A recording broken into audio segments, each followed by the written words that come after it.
자, 한 절씩 교독하겠습니다. 사흘째 되던 날 갈릴리 가나에 혼례가 있어 예수의 어머니도 거기 계시고 포도주가 떨어진지라 예수의 어머니가 예수에게 이르되 저들에게 포도주가 없다 하니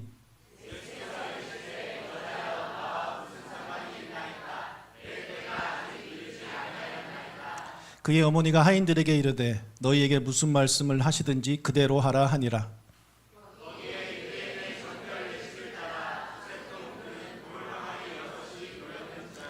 예수께서 그들에게 이르시되 항아리에 물을 채우라 하신즉 아기까지 채우니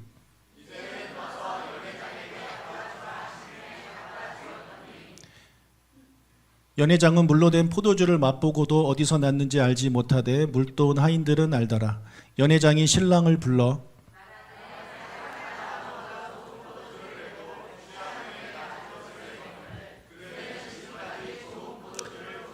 같이 읽겠습니다. 예수께서 이 첫 표적을 갈릴리 가나에서 행하여 그의 영광을 나타내심에 제자들이 그를 믿으니라. 아멘. 오늘 이 말씀을 가지고 석관중학교의 김기선 원로 목사님 나오셔서 말씀 전해 주시겠습니다. 우리 박수로 우리 목사님 축복하고 환영하겠습니다.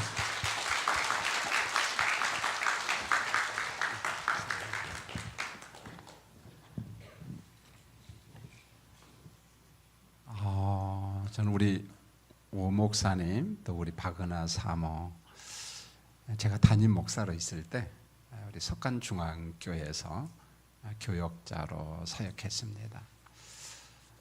제가 가장 언제 행복하냐면은 우리 교회에서 만나서 시집 장가가는 거. 엄청난 남자들이 목회자로 와서 우리 교회 자매들을 데리고 갑니다. 우리 오 목사도 그런 케이스죠. 보면 제가 2달 전에 석관중앙교회 은퇴를 했어요. 교회법은 만 70살이 은퇴인데 제가 오랜 동안 좀 몸이 아팠기 때문에 지금까지 건강 주신 하나님께 감사드리고 남은 건강은 좀 내가 지켜야겠다 그런 생각이 좀 들어서 67세에 제가 은퇴를 했습니다. 오 목사님이 사역하는 조각목교회 굉장히 오고 싶었고 저희 교회가 목회자 수련회를 가면 우리 교회 출신 교육자들은 다 옵니다. 보면 뭐 강릉에서도 오고요, 물론 부천에서도 오고 서로 교제하면서 조각목교회가 어떻게 목회하는가를 제가 익히 잘 합니다. 오늘 설교할 수 있는 기회를 주신 교회와 우리 오 목사님 모두에게 진심으로 감사를 드립니다. 여러분 오늘 읽은 1절을 한번 잘 보시면은 가나라고 하는 동네에 혼인이 있었다 그렇게 말했어요. 결혼식이 있었습니다. 그런데 이곳에 예수님과 제자들이 초청을 받았습니다. 만약에 결혼이 성경적이지 아니하다면 예수님 이곳에 안 갔을 거예요. 예수님이 혼인 예식장에 참여함으로 결혼의 정통성을 인정한 겁니다. 여러분 우리가 성경을 읽다 보면은 천국을 비유로 설명할 때가 참 많습니다. 하나님의 나라 우리가 잘 알잖아요. 근데 종종 보면 비유로서 하나님의 나라 천국은 이와 같으니 이렇게 말씀할 때가 종종 있습니다. 그런데 하나님의 나라 천국을 잔치집으로 비유할 때가 참 많습니다. 보면 대표적인 말씀이 계시록 19장 9절에 보니까 어린 양의 혼인잔치에 청함 입은 자들이 복이 있도다. 천국잔치에 청함 받은 사람이 복받은 사람이다 그런 말입니다.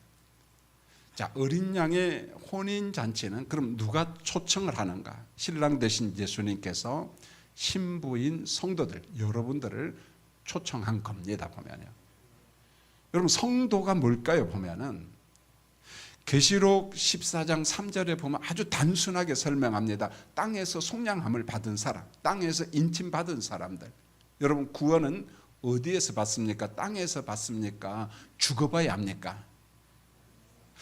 왜 대답을 못해요? 이 땅에서 받아요. 내가 죽어봐야 천당에 있는지 난 알겠습니다 그 말이 아니라 이 땅에서 예수를 나의 구주로 영접한 사람들, 의롭다 인침을 받아요. 땅에서 속량함을 받은 사람들이 하나님 나라 백성으로 살아가는 겁니다. 여러분 확인합니다. 예수 믿나요? 십자가와 부활의 복음을 믿습니까? 영생의 복음을 믿습니까? 그렇다면 확신하십시오. 우리가 이 땅에서 인침받은 성도들입니다. 어린 양 혼인 잔치에 참여한 사람들입니다. 물론 미래적 사건이겠죠 보면. 그런데요, 놀라운 사실은 에베소서 2장 6절에 보면 현재 분사로 나와요. 예수 그리스도 안에서 하나님의 날에 앉았고라는 표현을 씁니다. 우리가 이 땅에 있지만 지금 우리는 또 어디에 앉아 있다는 거예요? 하나님의 나라에 앉아 있고라는 표현을 씁니다. 이게 문법이에요 보면은요. 내가 이 땅에 있지만 우리는 어디에 앉아 있다고요? 하나님의 나라. 이런 대칭 구조로 설명한 게 요한계시록이거든요. 저는 오늘 말씀을 예배와 연결하면서 예배의 중요성을 좀 강조하려고 합니다. 간증하려고 해요. 그래서 본문 너무 잘 알기 때문에 제가 본문 강의에 집착하지 않고 목회자로서 좀 간증 설교를 해야겠다. 그래서 조강목교회 쭉 보니까 목회 주제 가운데 또 예배가 있더라고요. 보니까 또 오늘 찬양도 예배 드릴 때가 너무 행복합니다. 그런 가족의 찬양을 드리면서 야, 내가 본문 선택 잘했다, 오늘 설교 준비 잘했다, 그런 생각이 들어요. 그래서 목회자로서 제 삶을 좀 간증할 때 예배가 얼마나 소중한가를 우리 다시 한번 생각해 봤으면 좋겠어요. 저는 오래전에, 그 오래전이가 1997년 2월이 정말 오래됐잖아요. 보면은 몸이 아프기 시작했어요. 몸이 아프기 시작했습니다. 많이 아플 때는 제가 대학병원에서 치료받은 과만, 제가 제 발로 걸어간 과는 한 과도 없어요. 교수님이 가라고 하니까 갔는데 10개 과가 넘었어요. 대학병원에서 한 12개 과 정도 된 것 같아요. 질병으로 고생했기 때문에 전 환자들의 외로움, 고독 의식의 흐름 속에 있는 외로움, 고독이 뭔가를 압니다. 제 아내도 오늘 예배드리고 우리 아들도 며느리도 우리 손자도 예배를 드리고 있습니다. 우리 딸은 지금 또 다른 데서 예배 드립니다만 아내도 암으로 투병 생활을 했어요. 항암 치료 받을 때, 오차 받으러 갈 때 안 받고 싶다 그래요. 너무 힘드니까, 너무 고통스러우니까. 이게 암이구나, 이게 암의 고통이 이런 거구나, 그것을 옆에서 지켜봤습니다. 1997년 7월 29일 아주 생생합니다. 금요일 날 밤이었어요. 너무 아파서 나는 더 이상 목회할 수가 없겠구나. 그래서 우리 네 식구, 우리 부부하고 우리 아들하고 우리 딸하고 제가 살고 있는 석관동 사택을 떠났습니다. 통증이 너무 심해서요, 제가 눕지를 못했어요. 앉으면 조금 견딜만 합니다. 이렇게 앉으면 한 2분, 3분, 5분 이상은 제가 못 앉아 있어요. 그럼 누우면 좀 더 편할 것처럼 보이는데 누우면 통증이 10배로 와요. 10배로. 눕지를 못하는 겁니다. 앉지도 못하죠. 눕지도 못하니까 제가 2달 이상을 단 1초도 못 잤어요. 2달. 여러분 이틀, 3일, 4일이요. 그건요, 한 3, 4일 지나면 잠이 저절로 옵니다. 보면은요. 예, 걱정하지 마십시오. 보면은요, 수면제 안 먹어도 와요. 보면은요. 그런데 2달 이상 한숨을 자지 못했어요. 한번 통증이 오면 6시간, 8시간 그 이상입니다. 제가 통증에 너무너무 시달렸어요. 제가 할 수 있는 유일한 길은 우는 길밖에 없습니다. 너무너무 아프니까. 그래서 대학병원에 맛집가게 가서 맛집통을 갖다가 여기다 달고 살았어요. 척추에다가 한 30cm 주사기를 심어요. 그리고 매일 약통에다 약을 받으러 갑니다. 그게 마취약이에요. 통증약입니다. 계속해서 그걸 공급해야 돼요. 근데 별 효과가 없더라고요. 더 아파요. 오후 3시가 되면은요, 전 서서히 두려움이 옵니다. 오후 3시가 오면. 오늘 밤을 내가 어떻게 보내지? 그때 교회 사택이 석관동 안기부 본부가 석관동에 있었어요. 조경이 어마어마합니다. 보면 새들이 엄청나게 많이 오죠. 그 사택이 딱 붙어 있으니까 아침에 지저귀는 그 새 소리를 들으면서 저는 울었어요. 원망했습니다. 너는 간밤도 잘 잤다고 노래를 하는구나. 나는 간밤도 한숨도 못 잤다. 그럼 새소리가 상처가 돼요. 엄청나게 상처가 됩니다. 여러분 그런 경험 있나요? 여러분 떠오르는 태양을 보면서 제가 울었습니다. 야, 너는 간밤도 잘 잤다고? 나한테 인사하는구나. 그런데 나는 간밤도 한숨을 내가 못 잤구나. 막 속도 상하고 내가 어떻게 하면 좀 잠을 잘까? 제가 병과 싸울 때 깨달은 것이 하나 있는데요, 신앙이 좋은 사람, 믿음이 정말 좋은 사람도 아프면요 기도 못합니다. 우리는 보통 그러잖아요. 아프면 병들면 기도해 그렇게 이야기하는데 그 어설프게 아픈 사람이야. 진짜 아프면 기도 못합니다. 오로지 탄식밖에 없습니다. 탄식, 애통밖에 없습니다. 여러분 부탁합니다. 심한 병든 사람 보고 암으로 투병하는 사람 보고 기도 안 한다고 정죄하지 마시기 바랍니다. 왜 기도 안 해? 믿음이 없구만. 그런 말 하지 마세요. 기도도 건강해야 합니다. 기도도 건강해야 해요. 중한 병으로 마지못해 사는 사람한테 믿음이 없다고 여러분 제발 정죄하지 마세요.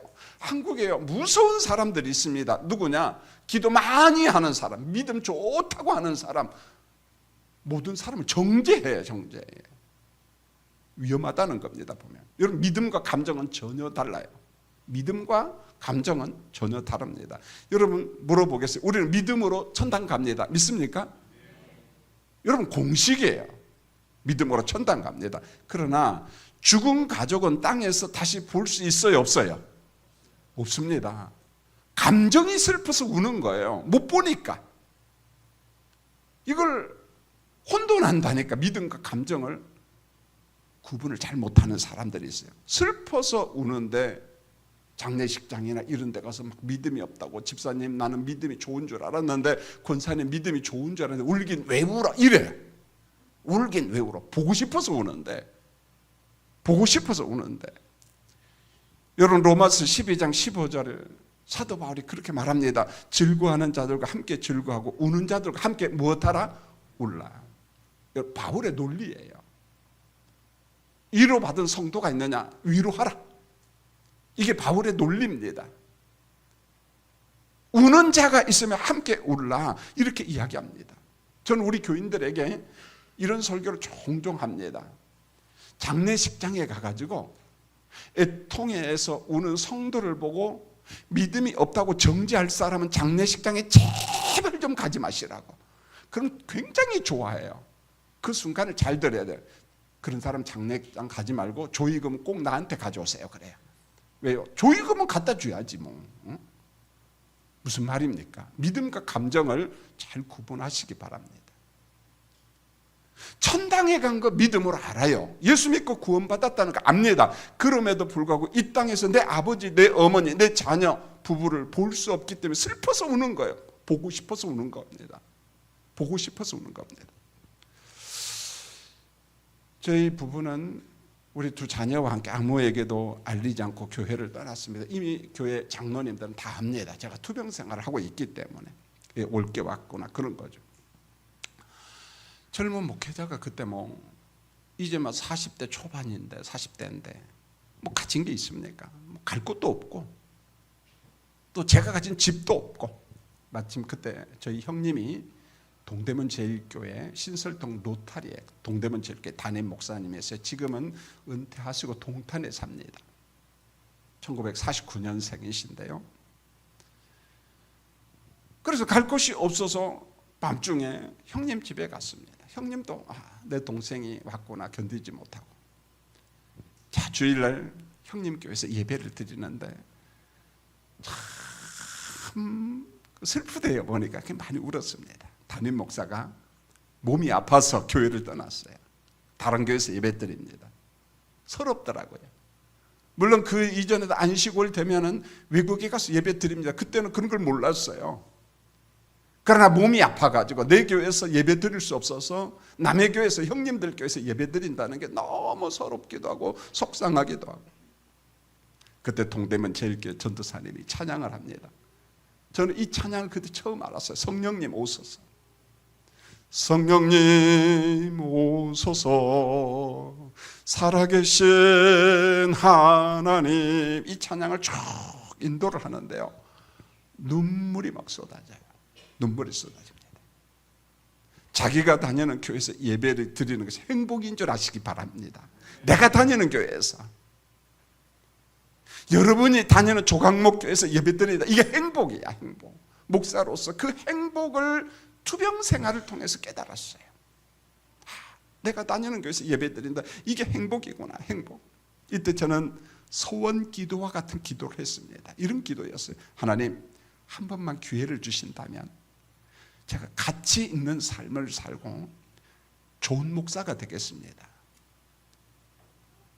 고통의 터널 속에서 다짐한 거예요. 한 번만 더 기회를 주신다면 내가 이 병에서 과연 살 수 있을까?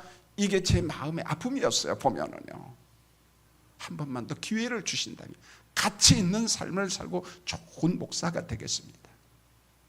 형님 집에 있는데 그때야 뭐 이런 핸드폰 이런 것도 많지 않았어요. 어떻게 전화번호를 알았는지 교회로부터 연락이 왔어요. 목사님, 당회에서 결정을 했습니다. 목사님이 회복될 때까지 기다리기로.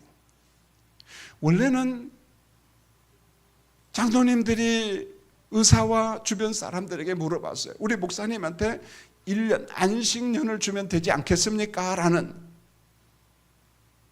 그런데 지금은 교회 장로님이에요. 그때는요, 의사였는데 집사님이었어요. 집사님, 이 병이 언제쯤 치료될까요? 보니까 나도 모르겠습니다. 번아웃과 여러 가지 병이 함께 왔는데 이게 의학적으로 언제라는 시기를 못 정한다는 거예요. 보면은요, 여러분, 번아웃은 굉장히 무서운 병이에요. 보통 3년, 5년, 6년, 7년 갑니다. 이게 잘 치료가 안 된다는 거죠. 보면은요. 그러니까 안식년을 줬는데 치료가 안 되면은 목사님이 부담을 느끼고 혹시 갈등할까 봐 가지고, 그러면 안식년 이거 뺍시다. 그럼 어떻게 하지? 회복될 때까지 기다리자. 이게 당회예요. 당회 일지야. 회복될 때까지. 저는요, 그 연락을 받고 많이 울었습니다. 세상에 이렇게 고마운 사람들이 어디 있을까? 만약에 제가 장로라고 하면은 전 그렇게 기다리지 못했을 거예요. 1년, 2년, 3년 회복될 때까지. 회복될 때까지. 너무너무 고마워서 울었어요. 이날 이후로 전 교회와 점점 멀어졌습니다. 잠을 못 잡니다.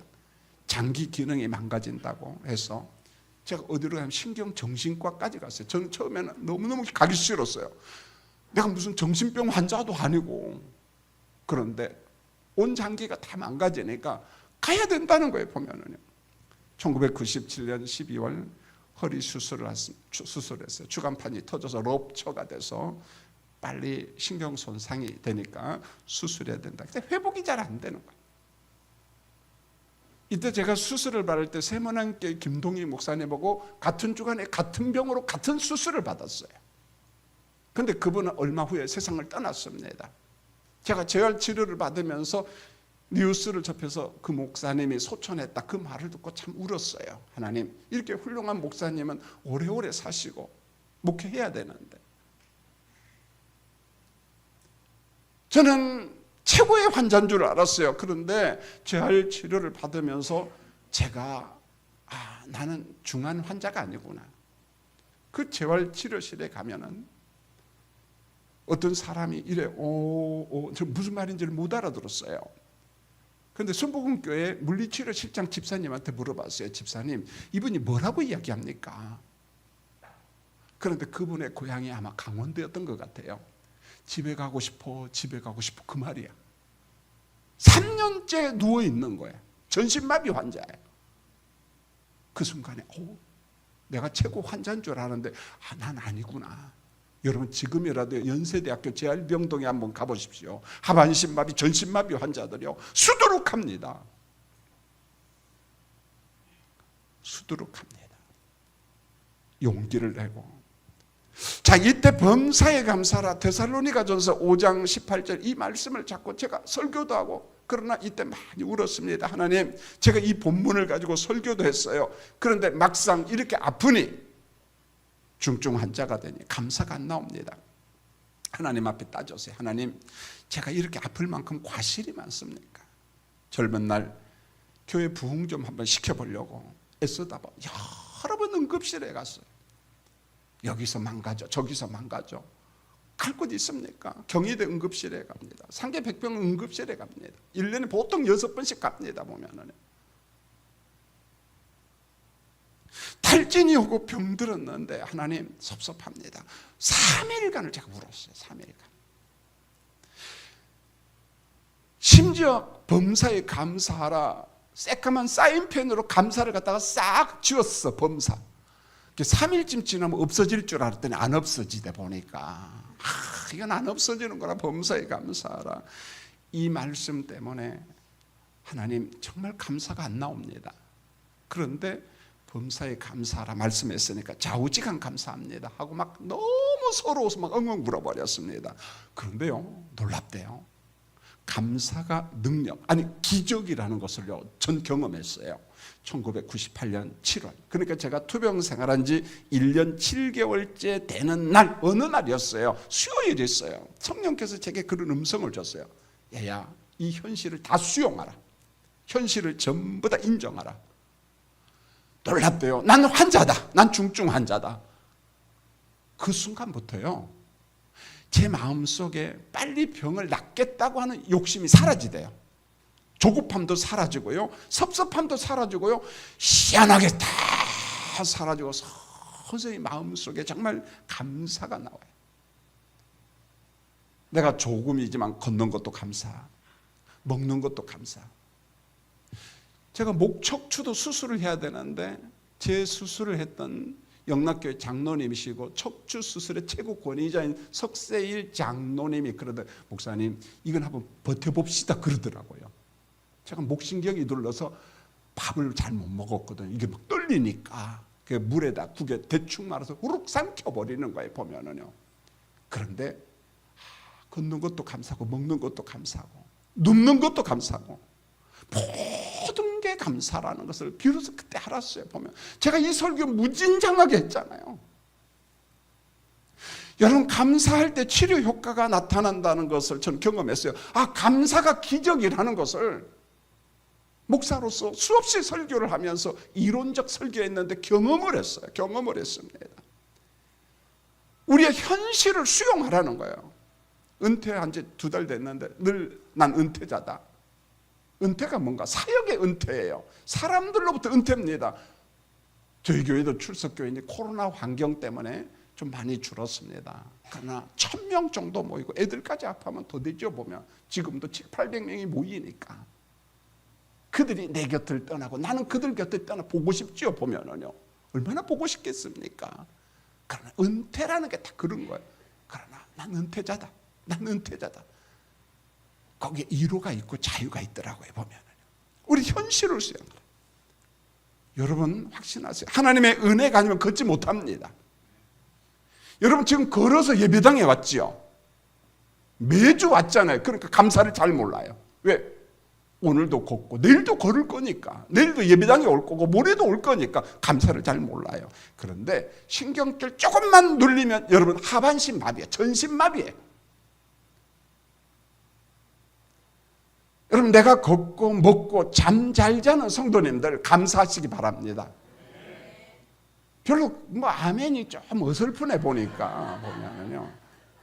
제가 이 설교를 하니까 아주 귀한 분이 있어서 고인 되셨어요. 신효덕 권사님이라는 분이 하나님 잠을 잘 주셔서 감사합니다. 20만 원 감사한금을 했더라고. 여러분 예배당에 와가지고 목사님 열심히 설교하는데 그때도 막 잠이 몰려오는 사람들 있지요. 그런 사람 다음 주일날 감사한금 하시기 바랍니다. 여러분 불면증이 오면은요 한 달에요 200, 300씩 나가요. 동네에서 먹는 수면제 그거 말고 돈이 막 날라갑니다. 그런데 예배당에 목사님 설교 시간에 졸린다, 잠이 왔다, 얼마나 감사합니까? 저는 잠잔다고 호통치잖아요. 누워서 자라고 해요. 보면은요 자라 이야기합니다. 보면 왜요? 제가 호르몬 장애로, 수면 장애로 당한 그 고통은 상상을 초월합니다. 여러분 2달간 못 자보십시오. 말이 안 돼요. 여러분 감사 안에 기적이 있다는 것을 여러분 신뢰하세요. 우리가 기도할 때 정말 사랑이 싹트고 교회가 살고 성도들이 살아납니다. 여러분 예배 중에 하나님의 위로를 경험하시길 원합니다. 예배 중에 치료를 경험하세요. 기도원에 가서 막 머리 내밀고 물론 그럴 수 있어요. 그러나 그렇게까지 안 해도 돼요. 정말 순수한 마음으로 하나님의 말씀을 사모하고 하나님의 능력을 신뢰할 때 예배 중에, 설교 중에 하나님의 치료의 역사가 나타납니다. 가끔가다 교인들이 그래요. 목사님, 설교 중에 뜨거웠어요. 뭔가 좀 고쳐진 것 같아요. 제가 멀쩡했다면 나팔 불 거예요. 그런데 그건 내 작품이 아니거든. 하나님의 작품이잖아요. 하나님의 일하심이에요.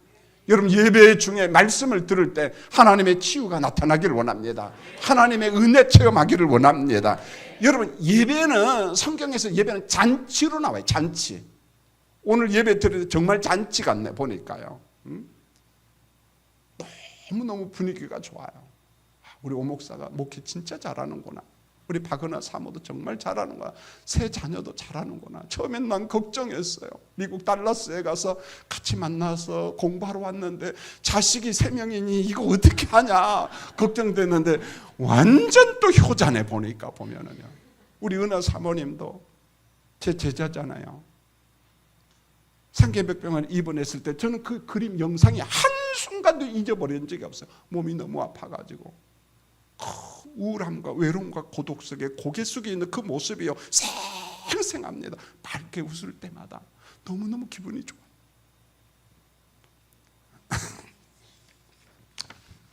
여러분, 3절을 잘 보세요. 잔치가 계속 되는데 뭐가 떨어졌어요? 포도주가 없어졌어요. 낭패요, 낭패. 그런데요, 우리 인생에 이런 낭패가 참 많습니다. 내 인생의 행복과 즐거움이 포도주가 없어져요. 낭패. 그런데요, 문장을 잘 보세요. 이곳에 믿음의 사람이 하나 딱 보입니다. 어머니 마리아입니다. 포도주는 떨어졌어도 이곳에 그리스도가 계신다, 예수님이 계신다는 거예요. 마리아는 예수님을 메시아로 믿은 거예요. 없는 것을 있게 하시는 창조주 하나님으로 믿은 거예요. 이게 요한복음의 전체적인 관점이야 보면은요. 여러분, 본문을 우리 삶에 적용해 주시기 바랍니다. 자, 우리 인생에 포도주가 없어요. 우리 인생에서 건강을 잃었어요. 재물이 없습니다. 없는 것만 보고 절망하지 마시기 바랍니다. 물론 좌절은 현실이야. 없는 건 없어요. 병든 것은 병든 겁니다. 그럴지라도 살아계신 예수님이 계시고 그 그리스도는 풍성케 하시는 우리의 주님이십니다. 여러분, 확신하십시오. 우리 위에 계시는 예수님, 감찰하시는 예수님, 우리 안에 계시는 예수님, 임마누엘 예수님, 우리보다 앞서 인도하시는 선한 목자 예수님, 그분이 우리와 함께하는 거예요. 잔치를 주관하는 연회장이 깜짝 놀랐어요. 물로 된 포도주를 맛보고 사람들은 먼저 좋은 포도주를 내고 사람이 취하면 낮은 것을 내거나 그대들은 지금까지 좋은 포도주를 줬구나 너무너무 놀랐습니다. 자, 이제 여기에서 해석을 해야겠죠. 정결 예식에 사용하는 빈 항아리, 6절에 보니까 돌 항아리 이렇게 나와요. 이게 뭘 상징하는 줄 아세요? 유대교를 상징합니다.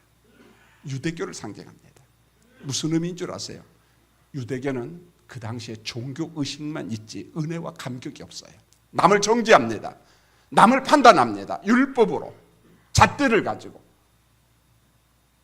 그러나 그 속에 은혜와 감사와 감격은 없어요. 그런데 두 번째 분위기를 잘 보세요. 물을 포도주로 저는 변하여라는 말을 잘 안 써요. 진화론적인 냄새가 나니까. 창조야, 창조. 물이 포도주로 창조된 겁니다. 이 사건이 주는 의미는 뭐냐? 메시아의 새로운 시대가 도래했다는 거예요. 예수 시대가 도래했다는 거예요. 사람들에게 구원과 감사와 기쁨을 주는 메시아의 시대, 그리스도의 시대가 도래왔다는 거예요. 가나 혼인잔치에서 행한 기적은 뭔 줄 아세요? 그래서 요한복음은 기적 대신 표적이라는 세메이온이라는 단어로 다 바꿔놨어요. 무슨 말입니까?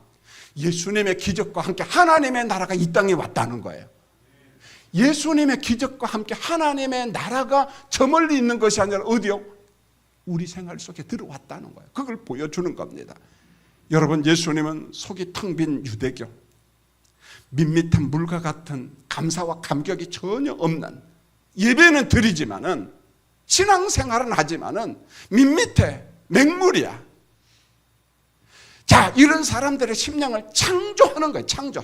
이 사건, 가나 혼인잔치 사건을 통해서 말씀합니다. 생명이 없는 종교의식, 그 다음에 구원과 생명이 있는 기쁨으로 재창조하는 겁니다. 재창조하는 겁니다. 자, 가나 혼인잔치가 오늘 조각목교회 성도들에게 주는 적용점이 있습니다.